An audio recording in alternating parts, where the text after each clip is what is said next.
Hello, mabisang Mom Cheese pagpaswerte and sa inyong Titas. negosyo or tindahan. Mainam na meron po kayong ganito. So ayan guys, ibabahagi ko na sa inyo ngayon kung ano nga ba ang dalawang pinakamaswerteng ito na nag-a-attract ng maraming customers at kaswertihan sa salapi. Sisiguraduhin ko sa inyo na kapag meron kayo nito, dudumugin kayo ng napakaraming customers.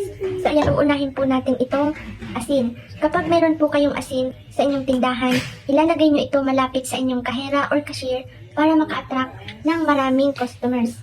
At ito rin ay nagbibigay ng positibong enerhiya sa mga papasok na mga customers sa inyong tindahan. Kung kaya't mainam na meron kayo nito kasi babalik-balikan ng customers ang inyong paninda kasi nakakaramdam sila ng positibong enerhiya every time na pumapasok sila sa inyong tindahan.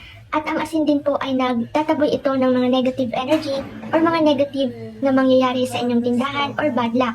Mainam na ilagay nyo ito, ipatong nyo ito, malapit lamang sa may kahera na nakikita lamang ng mga tao. So ayan, meron din po tayong bigas. Ang bigas po ay sumisimbolo ng abundance. Ang butil ng bigas ay napakarami, hindi natin ito mabilang-bilang.